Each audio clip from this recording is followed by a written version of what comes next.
एक बार आप लोगों का फिर स्वागत है हमारे इस चैनल पर। और आज की क्लास में हम लोग बायोलॉजिकल क्लासिफिकेशन चैप्टर से वायरसेस को डिस्कस करेंगे। जैसा कि हम लोग जानते हैं कि विटेकर द्वारा दिए गए 5 किंगडम क्लासिफिकेशन में कुछ ऑर्गेनिज्म को मेंशन नहीं किया गया है, जैसे लाइकेंस को या ए सेलुलर ऑर्गेनिज्म को, यानी लाइकेंस को और ए सेलुलर ऑर्गेनिज्म जैसे वायरसेस, वायराइड्स और प्रियांस को 5 किंगडम क्लासिफिकेशन में कोई जगह नहीं मिली थी। हम लोग आज यहाँ इस लेक्चर में वायरसेस के बारे में डिटेल में डिस्कस करेंगे और आने वाले लेक्चर में वायराइड्स, लाइकेंस और प्रियांस के बारे में डिस्कस करेंगे। हम लोग लगभग सभी ह्यूमन बीइंग को कभी न कभी सर्दी, जुकाम या फ्लू जरूर हुआ है और इसके लिए जो काजिंग एजेंट है वो वायरस है। तो वायरस से यह इंटरेक्शन एक बहुत इंपॉर्टेंट एग्जाम्पल है जो लगभग सभी ह्यूमन बीइंग को यह एक डिजीज जो कि कॉमन कोल्ड डिजीज है या फ्लू है करने के लिए जिम्मेदार वायरस से एक इंटरेक्शन ह्यूमन बीइंग का समझा जा सकता है। इसके बाद में हम लोग यहाँ पर डिस्कस करेंगे जो वायरसेस हैं इनको क्लासिफिकेशन में जगह क्यों नहीं मिली। जगह न मिलने का ये कारण था कि इनको हम लोग ट्रूली लिविंग नहीं मान सकते और ट्रूली लिविंग होने के लिए सेल स्ट्रक्चर होना जरूरी है। वायरसेस में प्रॉपर सेल स्ट्रक्चर नहीं होता है। इस तरह से यानी 5 किंगडम क्लासिफिकेशन में किसी किंगडम में वायरसेस को जगह नहीं मिली। अब जो वायरसेस होते हैं ये नॉन सेलुलर ऑर्गेनिज्म हैं और ये कैरेक्टराइज किए जाते हैं एक इनर्ट क्रिस्टलाइन स्ट्रक्चर से। अगर ये कभी होस्ट सेल के बाहर हैं या लिविंग सेल के बाहर हैं तो ये इनर्ट क्रिस्टलाइन स्ट्रक्चर रखते हैं। ये नॉन सेलुलर ऑर्गेनिज्म है। जब वायरसेस किसी सेल को इन्फेक्ट करते हैं तो उसकी मशीनरी को टेक ओवर कर लेते हैं और इसके बाद में वहां पर ये अपना रिप्लिकेशन करते हैं और बाद में उस सेल की डेथ कर देते हैं। जो होस्ट सेल होती है उसको डेथ कर देते हैं उसकी। वायरस की जो मीनिंग होती है, वायरस वर्ड का जो मतलब होता है उसका नाम होता है वेनम यानी जहर या पॉइजनस फ्लूइड, जहरीला तरल।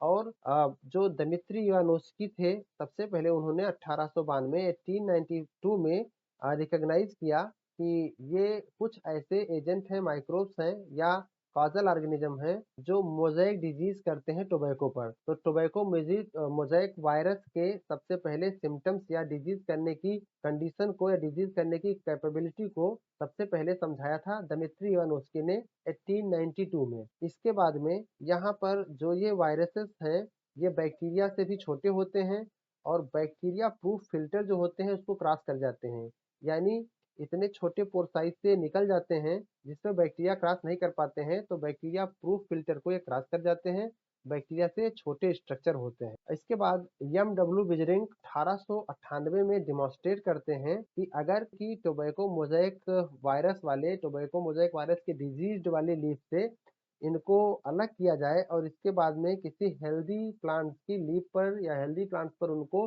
डाला जाए तो वहां पर भी डिजीज काज कर देते हैं।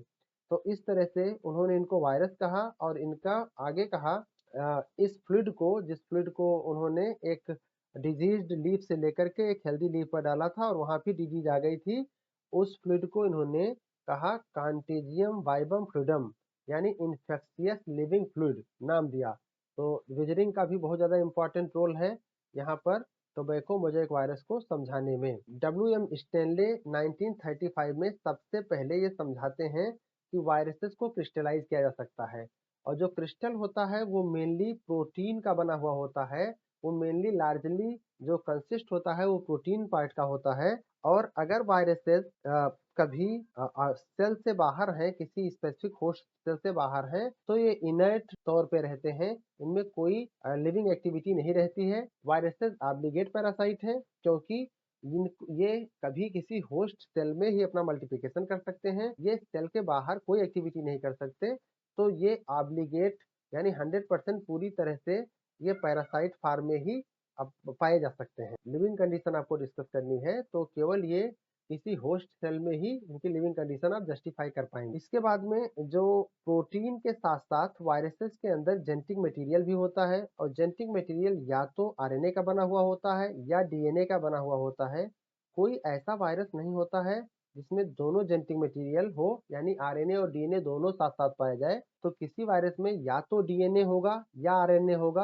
कभी भी दोनों न्यूक्लिक एसिड आरएनए और डीएनए साथ-साथ नहीं पाए जाएंगे किसी भी वायरस में। और वायरस में जो बेसिकली वायरस एक न्यूक्लियोप्रोटीन स्ट्रक्चर होते हैं और जिनका जेनेटिक मटेरियल जो कि कुछ आरएनए या डीएनए इनका जेनेटिक मटेरियल होता है, वही इन्फेक्शन के लिए रिस्पॉन्सिबल होता है, वही इन्फेक्शन करता है। इन जनरल जो प्लांट को इन्फेक्ट करने वाले वायरसेस होते हैं, वो एसएसआरएनए यानी single standard RNA genetic material के तौर पर रखते हैं। लेकिन जो वायरसेस एनिमल को इन्फेक्ट करते हैं, उनमें सिंगल स्टैंडर्ड आरएनए भी हो सकता है, डबल स्टैंडर्ड आरएनए भी हो सकता है, या डबल स्टैंडर्ड डीएनए भी जेनेटिक मटेरियल हो सकता है।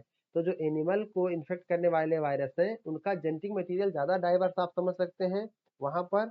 और ये सिंगल स्टैंड या डबल स्टैंडर्ड का आरएनए या डबल स्टैंड डीएनए उनका जेनेटिक मटेरियल हो सकता है। अगर बैक्टीरिया को इन्फेक्ट करने वाले वायरसेस यानी बैक्टीरियोफेज की बात करें, तो उनका जेनेटिक मटेरियल सामान्यतः डबल स्टैंडर्ड डीएनए होता है।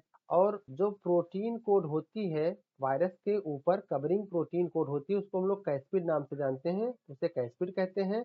और कैस्पिड की स्मॉलर सब यूनिट को कैस्पोमियर कहा जाता है। ये कैस्पोमियर और कैस्पिड की असेंबली या सिस्टम जो है जेनेटिक मटेरियल या न्यूक्लिक एसिड को प्रोटेक्ट करने के लिए होती है। यहाँ जो कैस्पोमियर का अरेंजमेंट होता है न्यूक्लिक एसिड के चारों तरफ, ये हेलिकल भी हो सकता है या पॉलीहेड्रॉन भी हो सकता है। वायरसेस डिजीज जो इंपॉर्टेंट डिजीज काज करते हैं, उसमें हम लोगों को कई डिजीज याद करनी है, पता रखना है।